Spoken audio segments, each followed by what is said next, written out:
Տիկին նախարար, մենք արդեն եզրափակիչ փուլ ենք մտնում Հայաստանի Հանրապետությունում կենսաչափական անձնագրերի համակարգի ներդրումը պատրաստելու եւ այսօր ես կուզենամ, որ մենք ընդհանուր գծերով այնինչ միջև հիմա չենք ասել եւ ցույց չենք տվել, ասենք եւ ցույց տանք։ Հիմնականում ես ճիշտ եմ չի հասկանում, որ կենսաչափական անձնագրեր եւ կենսաչափական նույնականացման քարտեր ենք թողարկելու նոր նմուշի կենսաչափական անձնագրեր եւ նույնականացման քարտեր, որոնք 26 թվականի աշնանից արդեն կլինեն հասանելի եւ շրջանառության մեջ եւ նրանք ինչ ենք մենք որոշել նախկինում էլ մենք ունեինք կենսաչափական անձնագրեր եւ նույնականացման քարտեր, որն էր հիմնական պատճառը, որ մենք նոր համակարգ ենք ներդրում։ Մեծարգո վարչապետ, այո, մեր նպատակը կենսաչափական նոր անձնագիր եւ նույնականացման քարտ տրամադրելն է մեր քաղաքացիներին։ Ինչու ենք մենք նոր համակարգներ դնում, որովհետեւ այն ենթակառուցվածքը, որը օրինակ 2022 թվականին հասանելի է եղել Հայաստանի Հանրապետությունում, առհասարակ որևէ աղերս չունի միջազգային ստանդարտի հետ, եւ մեր նպատակն է քաղաքացիական ավիացիայի միջազգային կազմակերպության ICAO-ի 9303 ստանդարտին համապատասխան նոր փաստաթղթեր տրամադրել մեր քաղաքացիներին։ Սա նշանակում է, որ նորագույն տեխնոլոգիաների համապատասխան են փաստաթղթերը, սահմաններին փոխճանաչելի փաստաթղթերի մասին ենք խոսում, որպեսզի մեր քաղաքացիները շատ ավելի արժանապատիվ կարողանան ճանապարհորդել։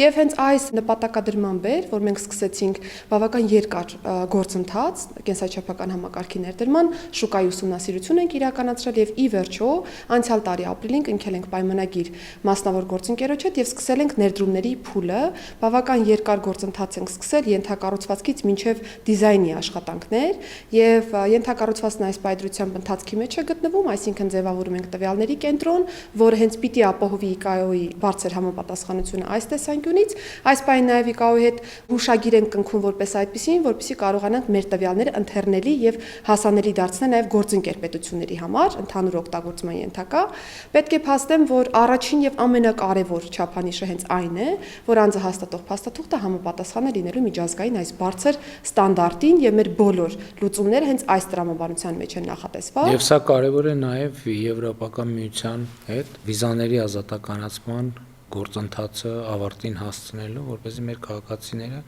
գործնականում առանց վիզայի կարողանան դեպի Եվրամիության երկրներ ճամփորդել։ Միանշանակ, պարոն վարչապետ, եւ սա գործողությունների ծրագրի ուղիղ պահանջն է, կարելի է այսպես ձևակերպել, որովհետեւ երբ որ խոսում ենք անձի ինքնության մասին, շատ կարեւոր է, որ պետությունը տա ճշգրիտ ստանդարտ այս առումով եւ Եվրոպական միության երկրներն էլ վստահ լինեն, որ Հայաստանի թողարկած միջազգային չափանիշներին համապատասխան փաստաթղթերը դրանք հուսալի են, արժանահավատ են եւ իրենք որևէ խնդիր չունեն մեր քաղաքացիների հետ հարաբերակցվել։ Ես առաջարկում եմ հետեւյալը, քանի որ այդ թեմաներով մենք դեռ խոսել ենք եւ ելի կխոսենք եւ այսինքն տարբեր ամբիոններից խոսելու առիթներ կունենանք, ես առաջարկում եմ, որ մենք հիմա կենտրոնանանք վիզուալ մասի վրա, որպեսզի մեր քաղաքացիները նաև վիզուալ տեսնեն, թե մեր անձնագրերը ինչ փոփոխությունների են ենթարկվելու, եւ այդ տրամաբանությամբ առաջարկում եմ, որ թերթենք եւ ներկայացնենք անձնագրի նոր դիզայնը։ Իհարկե առաջին փոփոխությունը գույնի փոփոխությունն է։ Իհարկե մենք մեր դրոշի վրա 3 գույն ունենք՝ կարմիր, կապույտ եւ ծիրանագույն։ Եվ մենք որոշել ենք նաև, որպեսզի կենսաչափական անձնագիրը կարմիր երանգ ունենա, որը նաև մեր ուսումնասիրությամբ միջազգայինորեն ամենաշատ տարածված երանգներից է, սկզբունքորեն կարմիր կապույտը ամենատարածվածներն են։ Տվյալ դեպքում մենք նաև փոփոխությունը ավելի տեսանելի դարձնելու համար, որովհետև հին նմուշի անձնագրերն էլ դեռ որ ժամանակ առնվազն շրջանառվելու են, որպեսզի տարբերությունը շատ ակնառու լինի, դրա համար որոշեցինք փոխել գույնը, ընդհանուր պատկերը այսպիսին է, շատ բան մեր պատկերում կարծում եմ առաջին էջում չի փոխվել, հին նմուշի կենսաչափական անձնագրերում էլ այս նշանը կա, կենսաչափականի նշանը, եւ այդտեղ ոչ մի բան չի փոխվել։ Եվ այս շապիկի հետ կապված ունեք որևէ մեկ։ Պարոն վարչապետ, նկատի ունենանք, որ քանի որ խոսեցինք վիզաների ազատականացման մասին, Եվրոպական միության անդամ գրեթե բոլոր պետությունները հենց այսպիսի երանգ են օգտագործել, մուգ կարմիր կամ բուրգունդիի տարբեր երանգներ։ Սա կարծում նաև լավ ժեստ է ընդհանուր տրամաբանության մեջ, թե փոփոխություն ունենալու եւ թե նաև համապատասխանեցնելու Եվրոպական միության ընդհանուր ստանդարտին։ Մենք ունենք այո նաև տարբերակ բրայլյան գրով, որպեսզի նաև տեսողության խնդիրներ ունեցող մարդիկ կարողանան նաև անձնագրի հետ այդ առումով հաղորդակցվել եւ առաջին էջի բացվածքն է, սա ճիշտ եմ, չէ՞, Այո, առաջին էջն է։ Եվ ձախ կողմում, ինչպես տեսնում եք, Հայաստանի Հանրապետության ուրվագծային քարտեզն է, հաջորդիվ Հայաստանի Հանրապետության զինանշանը եւ որոշակի տեքստային ինֆորմացիա, այստեղ ամենակարևորը, որ մեր երկրի ուրվագծային քարտեզն է, ունեք որևէ մեկնաբանություն այս էջի հետ։ Պարոն վարչապետ, ես նշեմ, որ թեև առաջին հայացքից գուցե պատկերը այդքան տեսանելի չթվա, բայց ճարտարապետական հնագույն զարդանախշերն ենք օգտագործել, հայկական։ Այո, հետևի ֆոնը, եւ դրանք մեր մասնագետները փորձել են զարդանախշերը միացնել, ներդաշնակեցնել եւ ֆոնային ցանց ստանալ։ Սա եւս կարևոր նշանակություն ունի։ Քարտեզը կա թե շապիկի առաջին հատվածում եւ թե նաեւ վերջին հատվածում նույնականացրել ենք։ Եվ բնականաբար հիմնական տեքստերը արդեն շարադրված են աջ էջի վրա, որևէ փոփոխություն այս տեսանկյունից չենք բերել։ Շատ լավ։ Հաջորդ էջում սրանք արդեն պաշտպանող շերտերն են, որոնք երևում են ուլտրամանուշակագույն ճառագայթի ներքո, ելի միջազգային ստանդարտներին համապատասխան այս էջի վերաբերյալ ունեք մեկնաբանություն։ Պարոն վարչապետ, ես նշեմ, որ բոլոր էջերը ունեն ուլտրամանուշակագույն ճառագայթով տեսանելիություն եւ մեր սահմանապահները եւ օտարերկրապետությունների սահմանապահներն են կարողանալու տեսնել այս հատվածը։ Հայաստանի Հանրապետության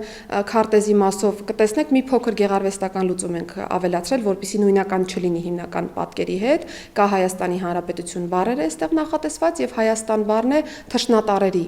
տրամաբանության մեջ, ընդ որում պիտի փաստեմ, որ Մատենադարանի գործընկերների հետ վերահաստատել ենք, որ սրանք լրիվ ճշգրիտ են, խնամքով գծագրված են եւ որևէ հակասություն չունենք մասնագիտական դաշտում, ներքևում կնկատեք կրկին զարդանախշեր են ժապավենաձև դասավորված։ Այսինքն այս պատկերը երևալու է միայն ուլտրամանուշակագույն լուսավորության ներքո եւ դա պաշտպանիչ շերտն է անձնագիրը կեղծումներից պաշտպանելու համար։ Հաջորդիվ արդեն սա էլի միջազգային ստանդարտին համապատասխանող արդեն անձնական անհատական տվյալները պարունակող էջն է, որը էլի ստանդարտ է, շատ, եթե նույնիսկ տարբերություններ կան մեր այսօրվա գործող անձնագրերից, այդ տարբերությունները մեծ չեն, նկատի ունեմ դրանց վրա շատ կենտրոնանալու առիթ չկա, ունեք դրա հետ կապված։ Ես ուղղակի նշեմ, որ տվյալների էջի մասով հիմնական պարոն վարչապետ կրկին հետևում օգտագործել ենք հայկական 5 առանձին տեսակի զարդանախշեր, նորից դրանք միավորված են եւ ֆոնային ցանց են ստեղծել, բոլոր այն բառերը, ընդհանուր տեքստերը, հաջորդականությունը, որը որ կա, ամբողջովին ICAO-ի ստանդարտին համապատասխան է, ինչ տեքստ որ տեսնենք նկարում, կրկին ICAO-ի հիմնական պահանջներից է, ինչ տեքստ որ չտեսնենք նույնիսկ եւ մտածենք, որ օրինակ կարելի է այդ տեքստերն ունենալ, պիտի նկատի ունենանք, որ ICAO-ն չի խրախուսում տեքստերից ընդհանուր չափանիշներից դուրս տարբեր բառերի օգտագործումը, որովհետեւ դրանք սահմանային հատման կետերում շատ իրավիճակներում խնդիրներ են գեներացնում, եւ սա է պատճառը, որ ինչ ստանդարտով նախատեսված է կա եւ որևէ հավելյալ բան մենք չենք նախատեսել սրանում։ Այս էջը հիմա մենք հորիզոնական ենք ցույց տալիս, բայց անձնագրի մեջ ինքը լինելու է ուղղահայաց, ճիշտ է։ Ուղղահայաց դիրքավորում է ունենալու եւ ահա այսպեսին է լինելու մեր էջը, վիզուալ, ուղղահայաց է լինելու անձնական տվյալների էջը, եւ մենք ինչպես տեսնում ենք, երրորդ էջում Մեսրոբ Մաշտոցի ստեղծած այբուբենն է, ինչու եմ ասում Մեսրոբ Մաշտոցի ստեղծած այբուբեն, որովհետև հենց 405 թվականի իր նախնական վարկածով է, որ այբուբենը արտահայտվելու է անձնագրի մեջ եւ հիմա հաջորդի վեճերում մենք կտեսնենք, որ մենք աշխատել ենք, որպեսզի անձնագիրը եւ անձնագրի վիզուալ պատկերները ներկայացնեն մեր ինքնությունը եւ մեր պատմությունը եւ կարծում եմ այդ առումով մենք կարողացել ենք որոշակի պատկեր ստանալ Այս էջի հետ կապված ունեք լրացուցիչ մեկնաբան։ Ես ուղղակի նշեմ, պարոն վարչապետ, որ հիմնական տվյալների էջում անզեն աչքով գուցե տեսանելի չէ, բայց երբ որ զարդանախշերը պատկերել ենք, օգտագործել ենք Հայաստանի Հանրապետության դրոշի գույները, այսինքն կարմիրը, կապույտը, ծիրանագույնը, իհարկե պրոֆեսիոնալ մշակմամբ, որպեսզի ավելի նուրբ պատկեր ստանանք։ Այբուբենի մասով, պարոն վարչապետ, առաջին նաև հայատար նախադասություն ունենք էջի ներքևի հատվածում գրված եւ նաև եթե գրափարով ճանաչել զիմաստություն եւ սխրատ, բանս հանճարը։ Եվ եթե նայենք այբուբենի շարվածքը, կնկատենք, որ ձախից աջ հերթականությամբ, թեքվածությամբ հերթականությունը մենք պահպանել ենք, որևէ ձևով չենք խաթարել տրամաբանությունը, եւ նաեւ պարոն վարչապետ միասին քննարկել ենք որոշ տառեր կնկատեք ավելի մեծ տրամաբանության մեջ են արտացոլված, բնականաբար իրենց մեջ նաեւ որոշակի միտք ունեն, տրամաբանություն ունեն, եւ եթե դեմ չեք կխնդրեի դուք տառերը իրենց տրամաբանությունով։ Շատ լավ, մենք մասնավորապես A տառը նկատի ունենալով ազատություն, անկախություն, Ե տառը երջանկություն, E տառը նկատի ունենալով, որ մեր գրապարում Աստված է նշանակում, Աստծուն ընդգծնելով, Ž տառը ժողովրդին ընդգծելով, I տառը ինքնիշխանությունը ընդգծելով, X տառը խաղաղությունը, Կ կյանք, Հ Հայաստան, M մարդ, ջուրն ենք ուզեցել ընդգծել նաև որպես կյանքի խորհրդանիշ, Ո տառը, քանի որ նախնական տարբերակում O տառ չի եղել, նկատի ենք ունեցել օրենքը, օրինականությունը, M տառը ասացի մարդուն ենք նկատի ունեցել, P տառը նկատի ենք ունեցել պետությունը, S տառը նկատի ենք ունեցել սերը, K տառը նկատի ենք ունեցել Քրիստոսին որպես առաջինը քրիստոնեություն ընդունած պետություն։ Իհարկե բոլոր տառերով էլ կարելի է ընդգծումները անել, բայց ընդհանուր առմամբ մենք մտածել ենք, որ այսպիսի ընդգծումները գուցե նաև մեր ռազմավարությունները, ընկալումները, մեր ձգտումները եւ մեր պատկերացումները էականորեն կընդգծեն եւ նաեւ դիզայնի որոշակի էլեմենտ ավելացնելու եւ նաեւ edge-ը ինքը ուներ առանձնահատկություն, իրեն անվտանգության նկատառումներով նաեւ հնարավոր չէր ուղղակի սովորական տրամաբանությամբ նույն չափերով եւ ուղղահայաց ուղղանկյունու տրամաբանությամբ դասավորել, այսինքն իրեն որոշակի տարբերություններ էսպես թե այնպես պետք է լինեին չափերի, դրա համար մենք որոշեցինք, որ եթե այնուամենայնիվ հնարավոր չի լինելու բոլորը նույն չափին գծել, ելի եմ ասում, անվտանգային ստանդարտներին համապատասխանելու նկատառումով, որովհետև այս կողքի հատվածներում պետք էր որոշակի ազատ տեղեր լինել, որպեսզի այդ անվտանգության նշումները հստակ երևային, դրա համար այսպիսի լուծման եկանք, որը կարծում եմ վատ լուծում չէ, ելի եմ ասում, կարելի էր տարբեր էլի բառեր գտնել եւ ընդգծել, բայց տենց էմոցիոնալ մակարդակում այսպիսի լուծման եկանք եւ վիզուալ էլ կարծում եմ վատ չի երևում։ Պարոն վարչապետ, կհիշեք նաև, որ մենք մատենադարանը եւս դիտարկում էինք, որ արտացոլեինք, բայց հաշվի առնելով անվտանգային հատվածներ եւ նաև էջի սահմանափակ ծավալը, որոշեցինք լավ տեսանելի այբուբեն ունենալու ճանապարհով գնալ։ Այո, իհարկե տարբեր տարբերակներ ենք մտածել, ուղղակի երկու խնդիր կա, որ էջում այնուամենայնիվ էջի ֆիզիկական ծավալները այլ բան են, բայց էջի այս նպատակով օգտագործելի ծավալը ավելի փոքր էր եւ դրա համար մենք որոշակի ընտրություն կատարեցինք այս կամ այն տարբերակի օգտին։ Հաջորդիվ էլի, ահա այս պաշտպանական շերտերի մասին էր խոսքը, տեսեք, այստեղ այնուամենայնիվ որոշակի շերտեր կան եւ զբաղեցնում են եւ մենք էջերը որոշակի սահմանափակումներով կարող ենք օգտագործել։ Մի մասը ակնհայտ է, մյուս մասը ոչ ակնհայտ պատճառներով, նա պատճառը, որ ահա այդպիսի դասավորություն է ստացել եւ մյուս էջերն էլ այդ տրամաբանությամբ են օգտագործված։ Հաջորդ էջում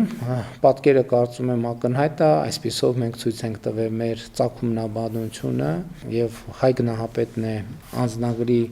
4-րդ էջում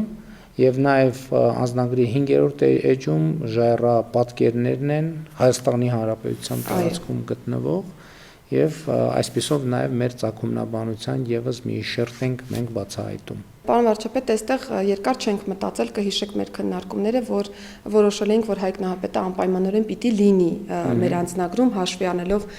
բովանդակությունը եւ արձանի հատվածը եւս ընտրել ենք այն արձանը, որ այս պայծրությամբ Հայաստանի Հանրապետությունում կա, ռակուրսի առումով ընտրել ենք ցանկալի ռակուրսը, որն ամբողջովին արտացոլում է ըստ էության էությունը, իսկ ժայռաբեկորների վրա մենք այո Հայաստանում գտնված ժայռապատկերներն ենք նախատեսել, Գեղամալերներում եւ Ուխտասարում հայտնաբերված ժայռապատկերներն են, որոնք բավական մեծ եւ հին պատմություն ունեն, փորձել ենք լրիվ իդենտիկ նկարել այս բոլոր ժայռապատկերները, այսինքն որևէ բան արհեստական չենք տեսնի նկարներում, ամբողջը բնությունից վերցված հատվածներ են, կարծում եմ դրանում է նաեւ գեղեցկությունը, որ ամբողջովին այն է, ինչ որ մեր հանրապետությունում կա։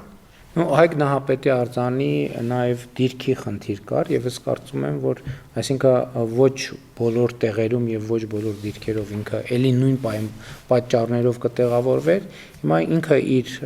եղած դիրքով եւ բնական դիրքով կարծում եմ հնարավորինս հարմարավետ ձևով տեղավորված է։ Հաջորդ պատկերը, հաջորդիվ մենք տեսնում ենք արդեն մեր պատմության հաջորդ կարևոր հանգրվանը Երևանի հիմնադրման սեպագիր արձանագրությունը, որը նաև մեր ինքնության եւ մեր պատմության շատ կարևոր մասն է, ընդ որում Էրեբունի ամրոցի այս պատկերը վերականգնված է գիտնականների կողմից եւ այն ինչ որ այստեղ արտահայտված է ամբողջությամբ խորհրդակցվել է եւ գիտական խորհրդատվության ներքո է պատրաստվել եւ այս էջը Երևանի հիմնադրման սեպագիր արձանագրությանն է նվիրված եւ մի փոքր կտորել, եթե տեսնում եք, մենք այստեղ սեպագիր արձանագրությունից մի փոքր հատված ունենք, որ հատվածն էր սա։ Հիմնական, որ վերաբերում էր հենց կառուցմանը, որ կառուցել է Հոյակերտ կառույցը ըստ էության, հիմնական առաջին նախադասությունը ամբողջովին վերցված է հենց սեպագիր արձանագրությունից, որևէ ձևով չենք աղավաղել կրկին մտքերը։ Պարոն վարչապետ, ես շարունակելով ձեր միտքը, ուզում եմ վերահաստատել, որ մենք Էրեբունի ամրոցի տարածքում պեղումներ իրականացրած հնեաբանների եւ պատմաբանների հետ ենք խորհրդակցել, այս պայծրությամբ կա վերականգնված մակետը, որպես այդպիսին Էրեբունի ամրոցի եւ այն բոլոր հատվածները, որոնք այս պայծրությամբ էկրանին երևում են, դրանք այնպիսին են, ինչպիսին որ պեղումների տրամաբանության մեջ մասնագետները ֆիքսել են եւ հանուն արդարության ուզում եմ մի հատվածի էլ անդրադառնալ, սեպագիր արձանագրությունը որպես կանոն նմանատիպ մեծ չափերով տեղադրված չի լինում շենքերի վրա, ավելի փոքր տարածք է ունենում, բայց եկել են կոնսենսուսի մասնագետների հետ, որ հնարավորինս փոքր չափերով լինի, բայց միևնույն ժամանակ տեսանելի, որովհետեւ խորհուրդը հենց դա է այս էջի, որ կարողանանք սեպագիր արձանագրությունը ճշգրիտ իրական սեպագիր արձանագրության պատճենումն է էջի վրա։ Այսինքն որ մասնագետներ ուզենան խոշորացուցով նայել, դա տեքստը ամբողջությամբ օրիգինալ տեքստն է տեղադրված այստեղ։ Շատ լավ։ Հաջորդիվ, նույնպես շատ կարևոր էջ, այստեղ մենք տեղադրել ենք ըստ ավանդության եւ ըստ պատմության Արտաշես արքայի սահմանակարերը, որոնց վրա արամեերեն արձանագրություններ են եւ այս սահմանակարերը գտնվել են Սիսիանի տարածաշրջանից, եթե չեմ սխալվում, եւ նաեւ այդ ժամանակների գյուղատնտեսությունը եւ սահմանակարի տեղադրման ձևը եւ դիրքը նույնպես գիտնականների հետ խորհրդակցությունների արդյունքում է ձևավորվել, ինչպես նաեւ տվյալ ժամանակաշրջանի կենցաղավարությանը եւ գյուղատնտեսությունը պատկերող վիզուալիզացիան նույնպես գիտնականների հետ խորհրդակցությունների արդյունքում է ձևավորվել, ելի եթե նկատում եք էջի, ասենց կարող է տպավորություն ստեղծվել, թե լիարժեք է օգտագործված, բայց իրականում էջի կեսից քիչ հատվածն է օգտագործված, ներքևի հատվածը, որովհետև վերևում արդեն անվտանգության շերտերն են եւ այդ անվտանգության շերտերը պետքա հնարավորինս զերծ մնան կողմնակի միջամտությունից Հայաստանի Հանրապետության զինանշանն է եւ որը նաեւ տվյալ դեպքում ունի անվտանգային գործառույթ։ Ունեք լրացուցիչ մեկնաբանություն։ Ես ուղղակի պարոն վարչապետ նշեմ, որ սահմանակարի ընտրությունը պատահական չեն կարել, այն շատ կարևոր պետական եւ իրավական գործիք է հանդիսացել նույնիսկ այն ժամանակահատվածում, որովհետեւ ցույց է տվել պետության գոյությունը, պետական կառավարման էությունը եւ նաեւ հողային բարեփոխումները, որոնք որ տեղի ունեցել այդ ժամանակահատվածում եւ հիմնականում ամբողջովին ճշգրիտ ներկայացրեցիք, որ տեղադիրքն ենք ուսումնասիրել, կենցաղավարման կանոնները, այսինքն հիմնական մենք նույնիսկ կհիշեք, որ առաջին պատկերը լրիվ այլ էինք պատկերել, որովհետև այլ կերպ էինք պատկերացրել սահմանակարերը, բայց հետո մասնագետների հետ ձեր հանձնարարությամբ նաև լրացուցիչ ճշգրտումների արդյունքում արդեն բարձրադիր հիմնական հատվածներում են տեղադրել այս սահմանակարերը եւ Հայաստանի Հանրապետությունում այս պայծրությամբ տասնյակից ավելի նմուշներ կան հայտնաբերված։ Մենք ընտրել ենք հենց այն նմուշը, որը որ թանգարանային է, որպեսզի կրկին լրիվ ճշգրիտ պատկերացումը կարողանանք տալ։ Այսինքն տեքստն էլ ճշգրիտ է, արտահայտված եւ դա էլ շատ կարեւոր է, որ այսինքն ստեղծագործություն չկա, ինչպես եղել է, եթե չեմ սխալվում, տեքստը արամեերեն է եւ ինչպես օրիգինալը կա, այդպես էլ արտահայտված է։ Շատ լավ, հաջորդ էջը նայենք։ Այստեղ մայր տաճարն է Իջմիածնի, որը խորհրդանշում է քրիստոնեությունը որպես պետական կրոն ընդունելու փաստը 301 թվական 301 թվական արձանագրելով մենք նկատի ենք ունեցել հենց քրիստոնեության ընդունման տարեթիվը, որովհետև տաճարի կառուցման տարեթվերը չենք հատկապես ընդգծել, այլ հենց քրիստոնեության ընդունման տարեթիվն ենք ընդգծել, որը էլի բնականաբար մեր ինքնության եւ մեր պատմության առանցքային հատվածներից է։ Այստեղ ուղղակի պարոն վարչապետ մեր խնդիրը կհիշեք միայն եղել է այն, որ ընտրենք այնպիսի շահեկան դիրք, ռակուրս, որը որ ամբողջ վեհությունն ու գեղեցկությունը տաճարի ցույց կտա եւ կարծում եմ, որ լավագույն դիրքն է ըստ էության ընտրվել ամբողջովին նկարագրելով տաճարի բոլոր հատվածները եւ ընդհանուր առմամբ նաեւ այն համալիրը, որը ունի տաճարը։ Ընդհանուր առմամբ, եթե ես չեմ սխալվում, մենք սկզբից ունեցել ենք բարձր որակի լուսանկարներ, հետո այդ լուսանկարները արդեն համակարգչային ծրագրի միջոցով վեր են ածվել այսպիսի իլյուստրացիաների, այսինքն ինչ որ մեկը սա ձեռքով չի նկարել, որովհետև նման դեպքերում նաև շատ տեղ կթողնենք նկարչին ուղված քննադատությունների, բայց ես կարծում եմ այս գլխից պետք է արձանագրել, որ լուսանկարի ծրագրային տրանսֆորմացիան է դեպի այսպիսի պատկեր։ Մենք պարոն վարչապետ կհիշեք, որ յուրաքանչյուր թեմայի ներքո լուսանկարներ ընտրելիս նախ մի քանի տարբերակներ են քննարկել եւ այո, քանի որ անվտանգությունն առաջինը կոնցեպտ ունենք մեզ մոտ այս տեսանկյունից, ընտրել ենք այն նկարները, որոնք առավելագույնս անվտանգային բաղադրիչներին որևէ ձևով չէին ստվերի եւ մեր չափանիշները կպահպանեինք այս առումով, հետո պրոֆեսիոնալ ֆոտոն վերածել ենք արդեն այս տեսքով նկարների։ Շատ լավ, հաջորդ պատկերը Հաջորդիվ արդեն մեր ժամանակակից պետականության սիմվոլներն են եւ առաջինը, ինչպես տեսնում եք, Հայաստանի Հանրապետության նախագահի նստավայրն է, որը մեր կարևորագույն պետական ինստիտուտներից է։ Ճարտարապետական ամբողջ էլեմենտները լրիվ պահպանված են։ Էլի նույն ձևի լուսանկարից տրանսֆորմացված պատկերի հետ գործ ունենք։ Հաջորդիվ կառավարության շենքը, ընդ որում մենք մտածում էինք, թե պետական ինստիտուտները ինչ հաջորդականությամբ անձնագրում տեղադրենք եւ վերջո որոշեցինք, որ որպես հիմք ընդունենք արարողակարգային ավագությունը, արարողակարգային ավագության տրամաբանությամբ եւ այդ տրամաբանությամբ էլ նախագահի նստավայր, որից հետո գալիս է կառավարության շենքը եւ ընդ որում մենք փորձում ենք այնտեղ, որտեղ նաեւ բնականում տարածքում սովորաբար լինում են մարդիկ, նաեւ մարդկանց պատկերել նկարներում, որպեսզի նաև կապը քաղաքացու մարդկանց հետ շատ ուղիղ ընդգծվի։ Հաջորդիվ արդեն Հայաստանի Հանրապետության ազգային ժողովը նույն կերպ վիզուալիզացվել է, այսինքն պատկերվել է, հաջորդիվ Սահմանադրական դատարանը, էլի տվյալ դեպքում նաև դատավոր ունենք կադրում։ Մենք ընտրել ենք հիմնական պետականությունը խորհրդանշող կարևոր ինստիտուտները, պարոն վարչապետ, թվարկեցիք դրանք եւ փորձել ենք այս կերպ նաև պետականության բաղադրիչը եւս պահպանել մեր նկարներում։ Հաջորդիվ արդեն հիմնականում մարզերին ենք անդրադառնում նաև եւ առաջինը բնականաբար մայրաքաղաք Երևանը, նախորդիվ շենքերն էլ իհարկե մայրաքաղաքում են, Երևանում են եւ երկար քննարկումներից հետո որոշեցինք պատկերել Երևանի կասկադը, որը իհարկե Երևանում շատ ուժեղ սիմվոլներ կան, բայց ընտրություն պիտի կատարեինք եւ ընտրությունը կանգ առավ Երևանի կասկադի վրա եւ նաեւ Թամանյանը որպես մեր ժամանակակից քաղաքաշինության նահապետ, եթե կարելի է այդպես ասել, եւ կարծում եմ նաեւ Երևանի իրական կյանքը պատկերող տեսարան, որը շատ պոզիտիվ է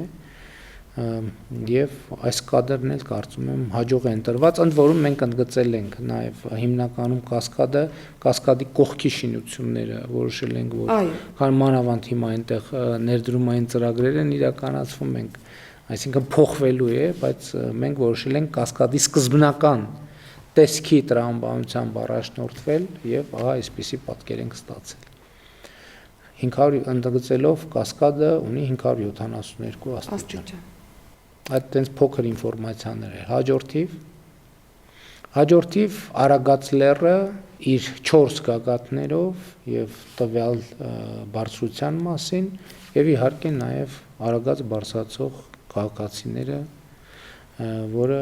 էլի նույն տրամաբանության մեջ է, էլի ուշադրություն դարձրեք, որ էջի կեսից ներքևի հատվածն է օգտագործված եւ այս սահմանափակումը բոլոր էջերում մենք նկատի ենք ունեցել, երբեմն վիզուալ կարող է տպավորություն ստեղծվի, որ ամբողջական ենք օգտագործել, բայց մենք ուղղակի պատկերները փորձել ենք տեղադրել են տրամաբանությամբ, որ նրանց ամբողջականությունն էլ չտուժի, բայց մյուս կողմից էլ էջի համար եւ անվտանգային պաշտպանիչ շերտերի համար խնդիրներ չառաջացնենք։ Պարոն վարչապետ, այստեղ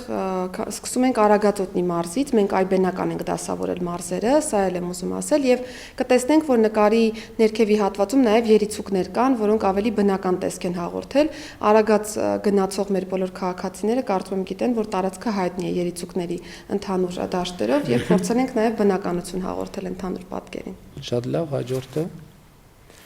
Արատի մարզից պատկերել ենք Խոր Վիրապը, որպես էլի մեր քրիստոնեության կարևորագույն կենտրոններից մեկը եւ իհարկե նկատում են մեր քաղաքացիները, որ մենք այնպիսի ռակուրս ենք ընտրել մեր քաղաքականությունների եւ ինչի մասին շատ վաղուց խոսել ենք եւ խոսում ենք, որ կադրում արտացոլված լինի մանավանդ Հայաստանի Հանրապետության անձնագիրն է արտացոլված լինի Հայաստանի Հանրապետության տարածքը եւ Հայաստանի Հանրապետության ինքնիշխան տարածքը արտահայտված լինի։ Ու սրա մասին շատ քննարկումներ են եղել, շատ են խոսել, ենթադրում եմ էլի կլինի, բայց մեր ընկալումը եւ դիրքորոշումը այսպիսին է։ Պարոն վարչապետ, եւ որպեսզի պատկերն էլ պարզ լինի, մենք օրինակ դիտարկում ենք Արտաշատի ավերակները կամ Խոր Վիրապը, քանի որ դուք արդեն նշեցիք, որ հիմնական նկարները, երբ որ դիտարկում ենք, չէր իդենտիֆիկացվում, որ պատկերի մասին է խոսքը, մենք դրա համար նաեւ կողմնորոշվեցինք Խոր Վիրապի ուղղությամբ եւ քանի որ ուղիղ կապ ունի նաեւ քրիստոնեության ընդունման հետ, որոշեցինք կենտրոնանալ Խոր Վիրապի վանքի վրա եւ նաեւ ամբողջ պատկերը երևում է փոքր գմբեթը, մեծ գմբեթը, պարսպի ամբողջ լուծումներն են այստեղ եւ հետևում նաեւ Արարատյան դաշտն է։ Այս տրամաբանությունը կարծում եմ փորձել ենք ամբողջացնել եւ Արարատի մարզի դեպքում լրիվ ամբողջական պատկեր ենք ստացել։ Շատ լավ, հաջորդիվ նաեւ կարեւոր ենք համարել, որպեսզի մեր ժառանգության ամենակարևոր հատվածներից մեկը ներկայացնելու առիթ օգտագործենք, քանի որ Մայրաթոռը գտնվում է էլի Արմավիրի մարզում եւ որոշեցինք, որ առիթը օգտագործենք եւ Արմավիրի մարզը ներկայացնենք նաեւ լավաշի թոնրատան տրամաբանությամբ մի իրական կյանքի պատկերով, որը առնվազն սիմվոլիկ առումով արտահայտում է լավաշի թխման process-ը եւ նաեւ Արմավիրի մարզի այգիները, պտուղները եւ այդպես շարունակ։ Կարծում եմ էլի լավ տեսարան է եւ դժվար է պատկերացնել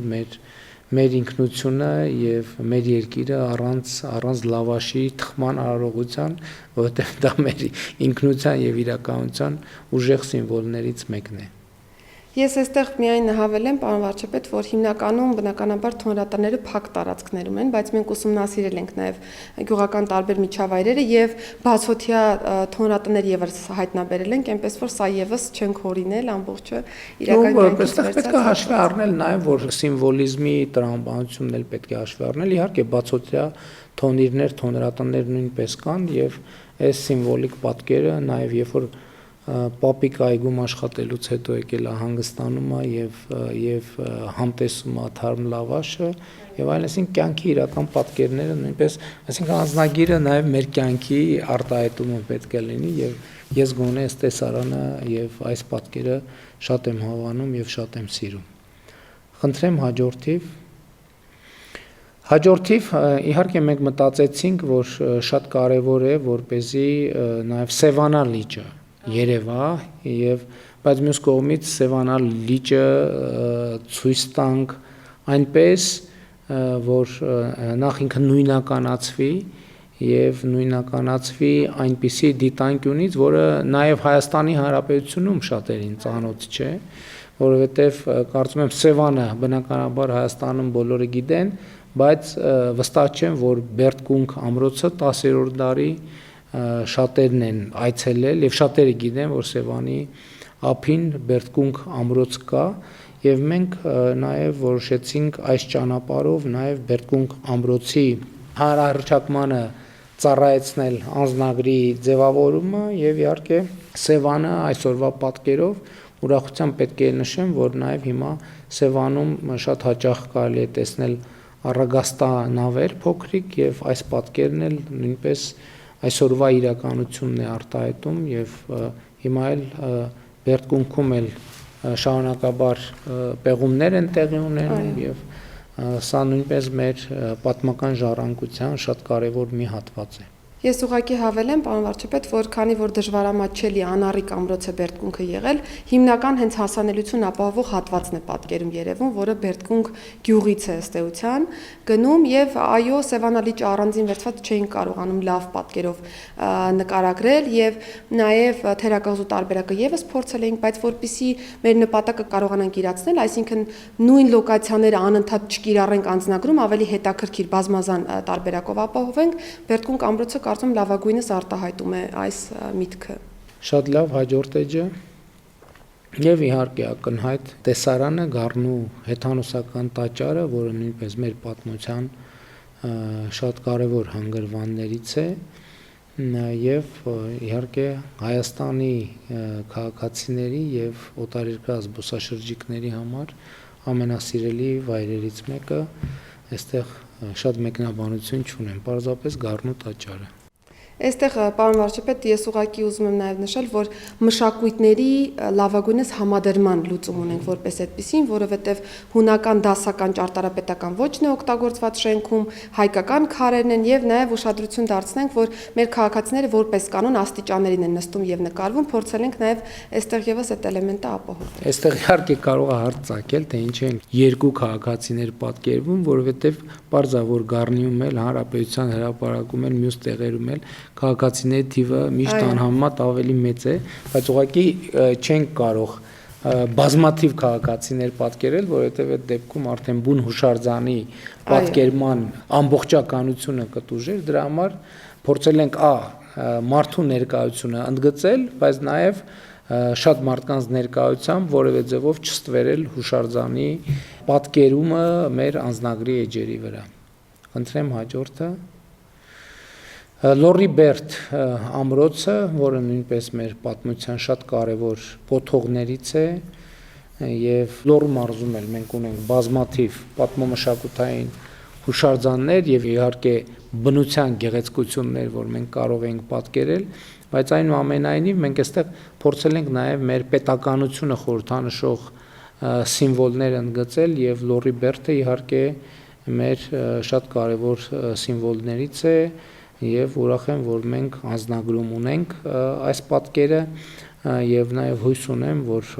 առիթից օգտվելով նաեւ բազմաթիվ քաղաքացիների միջայլոց, ովքեր անձնագրի հետ կառնչվեն եւ օրինակ չեն եղել Լոռի Բերդում, չեն եղել Բերդկունքում եւ մյուս տեղերում, դա նաեւ լրացուցիչ խթան կլինի, որպեսզի նրանք անպայման այս կոթողները, հուշարձանները տեսնելու ուղղությամբ քայլեր ձեռնարկեն։ Եվ նաև վերևում փոքր բոլոր տեղերում մի տողով Լորի Բերդ ամրոցը 11-րդ դար։ Հաջորդը եւ տեսարան Գյումրիից, որը կարծում եմ, որ նույնպես էլի շատ բնորոշ է ստացվել, Գյումրիի փողոցներից մեկը վերականգնված կամ պատմական միջավայրին մաքսիմալ հարազատ փողոցներից մեկը, ահա պատկերել ենք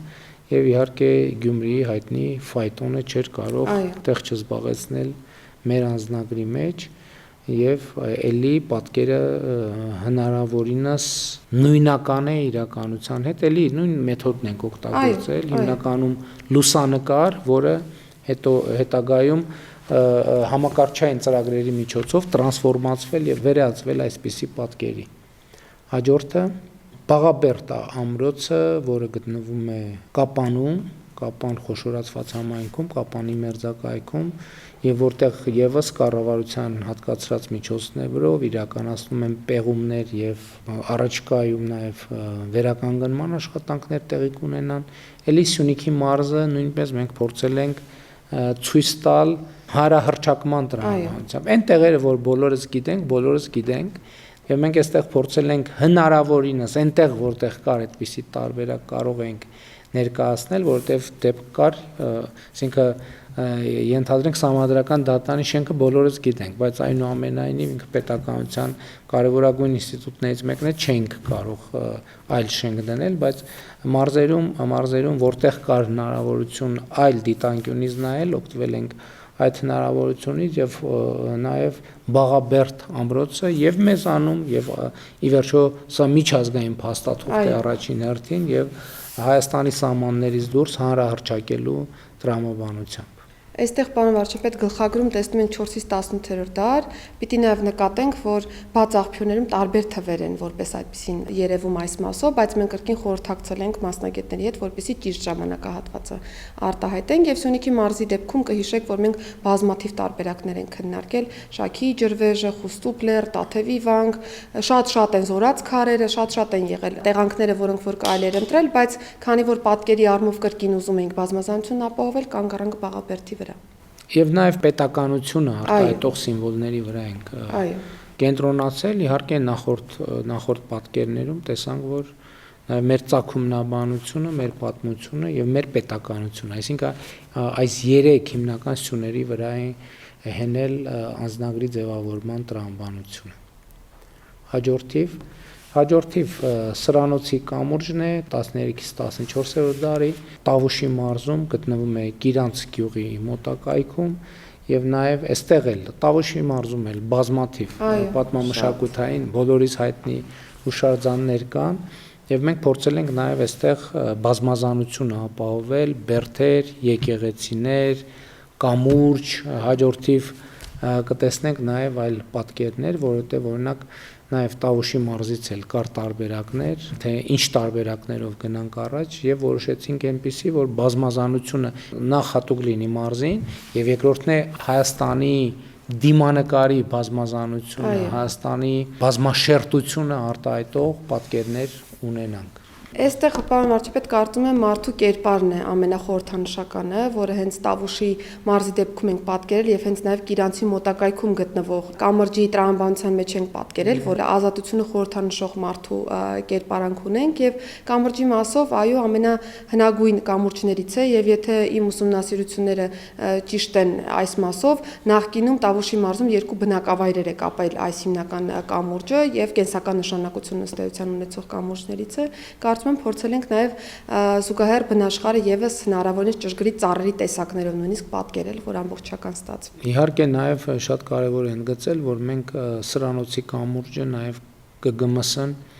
վերականգնման աշխատանքներ իրականացնում, որը նաև արդյունքում նաև լուսավորություն կլինի, գեղարվեստական լուսավորություն կամուրջի, որը նրա